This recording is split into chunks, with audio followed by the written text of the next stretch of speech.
En Apocalipsis 7:9 hay una frase sumamente intrigante. Allí se describe una gran multitud. Son los salvos que finalmente están en presencia de Jesús con vestiduras blancas. Pero de repente dice algo sumamente extraño. Tienen en sus manos unas hojas de palmeras. ¿Por qué tendrían en las manos unas hojas de palmera? Y más intrigante aún, de todo lo que pudiera estar ocurriendo ahí, ¿por qué es importante para nosotros explicarnos justamente ese detalle? Descubrir el motivo te hará entender muchas cosas de la Biblia en general y del Apocalipsis en particular. Comencemos. Acompáñame al siglo XV a.C. Cuando Dios libera al pueblo de Israel de la esclavitud de Egipto a través de Moisés, primero los lleva al desierto, luego frente al monte Sinaí les entrega las tablas de la ley y entonces le da instrucciones precisas de cómo construir un santuario. A partir del capítulo 25 del libro de Éxodo le dedica 15 capítulos, casi la mitad del libro, para explicar de forma minuciosa de cómo debería ser el santuario o tabernáculo, cómo debían ser sus muebles, los materiales, las fiestas, las vestiduras de los sacerdotes, etc.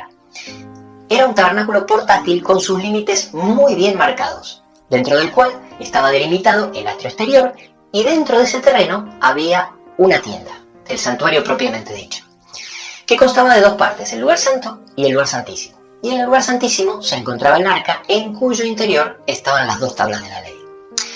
Era un aula, era una maqueta didáctica donde cada día aprendían sobre la obra que Jesús iba a realizar para salvar el mundo.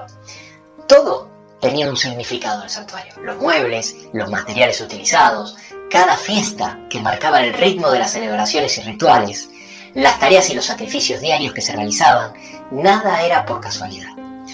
Dentro del santuario había 7 muebles de diferentes materiales con una simbología muy amplia y precisa que representaban enseñanzas muy importantes sobre el plan de salvación. En el atrio exterior estaba el altar del sacrificio, que estaba hecho de madera de acacia revestido en bronce, y el lavacro, que era todo de bronce. Luego en el lugar santo estaba el candelabro de oro, era de oro puro, la mesa del pan de la proposición, que era de madera de acacia revestida en oro, y el altar del incienso, que también era de madera de acacia revestido en oro. En el lugar santísimo estaba el arca del pacto, que también era de madera de acacia revestida en oro, y por último estaba la tapa del arca con 2 querubines labrada en una sola pieza de oro puro llamada el propiciatorio. Y toda la liturgia que giraba alrededor del santuario estaba marcada por 7 fiestas anuales. En primer lugar, la primera era la Pascua. Después venía la fiesta del pan sin levadura, la fiesta de las cosechas, o primicia, la fiesta de la semana o Pentecostés. Después venía la fiesta de las trompetas, el día de la expiación o el día del perdón, y por último la fiesta de las cabañas o la de los tabernáculos. A partir de ese momento, el santuario se transforma en el centro de la religión de Israel. Durante casi 5 siglos fue una tienda portátil hasta que en el siglo X a.C. el rey Salomón construye el primer templo, el famoso templo de Salomón, que no sé si sabías, pero no es otra cosa que el santuario de Moisés ampliado, más grande, pero con exactamente las mismas proporciones que el santuario de Moisés, los mismos muebles, los mismos servicios, fiestas de celebración, etc. En el siglo VI a.C., el templo de Salomón es destruido por una invasión babilónica y 70 años después es reconstruido tal como lo profetizó el profeta Jeremías 2 veces y que también lo menciona el profeta Daniel. Aquí en pantalla te dejo los versículos. Fue conocido como el segundo templo y obviamente siempre guardando las mismas proporciones de medidas que Dios le había dictado en el desierto a Moisés y por supuesto con los mismos muebles, fiestas, servicios, etc. Este último templo fue destruido en el año 70 después de Cristo por los romanos. Así que el santuario fue el lugar de culto del pueblo de Israel donde Dios le enseñó durante nada más ni nada menos que aproximadamente 1500 años el plan de salvación a través de símbolos.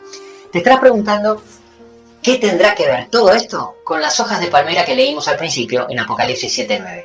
Allí vamos. Por un lado, los judíos, al no reconocer a Cristo como el Cordero de Dios, siguieron con los rituales y sacrificios. Cuando Cristo muere, Dios muestra de muchas maneras que el servicio del santuario que estaba en Jerusalén y todos los rituales de sacrificio que apuntaban a Cristo debían dejar de funcionar porque Cristo ya había sido crucificado. Vamos a mencionar algunas de ellas. En primer lugar, en Mateo capítulo 21, versículo 13, cuando Él entra al templo, lo llama mi casa, pero luego, ya finalizando la semana cerca de la crucifixión, cuando se va en Mateo 23-28 para ya no volver, la llama vuestra casa. En segundo lugar, en ese mismo versículo dice, vuestra casa os es dejado desierta, haciendo referencia a que la presencia de Dios ya no estaría allí. Y luego en Mateo 27-51 dice que el velo del templo se rasgó en dos, de arriba hacia abajo, por una mano invisible, cancelando Dios mismo la continuidad de los servicios.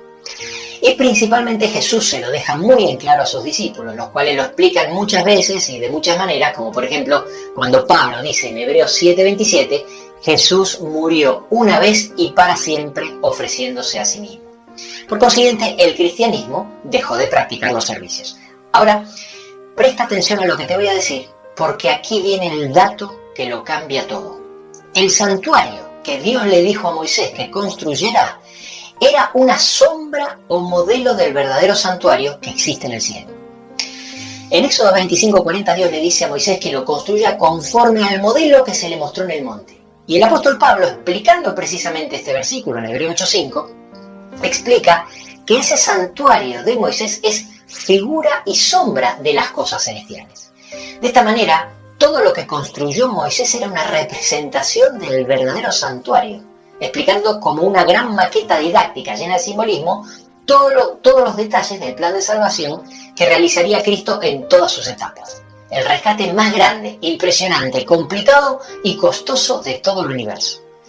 Pero acá viene lo importante. Es verdad que el santuario terrenal dejó de funcionar, pero cuando Jesús muere y asciende al cielo, Él empieza a ministrar como sumo sacerdote en el santuario celestial. El verdadero santuario del cual el terrenal de Moisés era una figura o sombra. ¿Estás escéptico? Sigue mirando este video y verás cómo todo tiene sentido. La Biblia está llena de referencias que hablan que Jesús ascendió al cielo a realizar una obra como sumo sacerdote ministrando por sus hijos en un santuario celestial. En el libro de Hebreos, capítulo 6, del 18 a 20, claramente nos dice que Jesús entró dentro del velo como sumo sacerdote. Y en Hebreos 9:11 dice que lo hizo en un tabernáculo hecho más perfecto, no hecho por manos.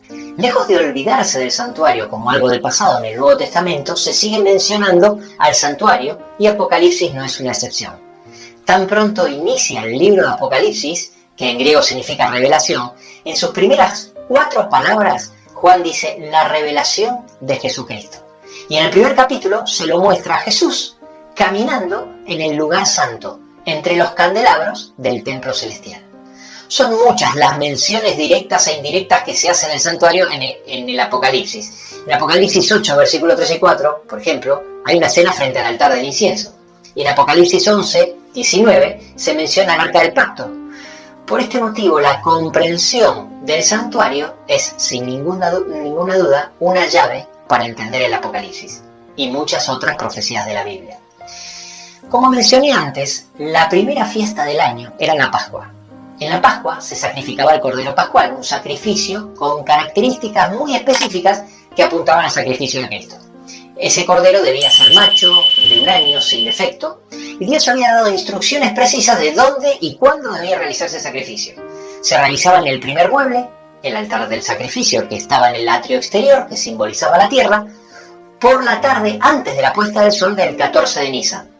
Pues bien, esta fiesta, la Pascua, y el rito del sacrificio pascual era un ensayo que se realizaba cada año durante 1500 años para anunciar la muerte de Cristo, que es representado como el verdadero Cordero de Dios que quita el pecado del mundo. Y tal como el rito lo anunciaba año tras año, Jesús murió exactamente a la misma hora y el mismo día que se realizaba el sacrificio del Cordero Pascual. Jesús fue crucificado antes de la puesta del sol del 14 de Nisan. Cuando en el santuario terrenal se sacrificaba cada día un cordero, lo importante no era la muerte del cordero, ya que esto era un símbolo. Lo verdaderamente importante es lo que ese sacrificio simbolizaba, es decir, simbolizaba a Cristo en la cruz muriendo por nuestros pecados. De la misma manera, cuando vemos en el santuario terrenal al sumo sacerdote entrando en el lugar santo y realizando actividades relacionadas con el candelabro de oro, esto no era lo realmente importante, sino lo que simbolizaba, es decir, la función de Cristo en su plan de salvación relacionada con esa escena. Por ejemplo, como la que vemos en Apocalipsis 1:13, donde nos muestra a Cristo en el lugar santo que es donde estaba el candelero de oro. Vayamos ahora directamente a la última fiesta.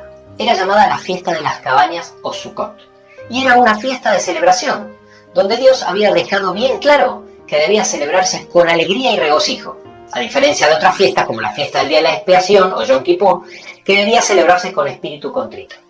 Aquí viene el detalle que quiero resaltar, donde vemos que todo encaja perfectamente.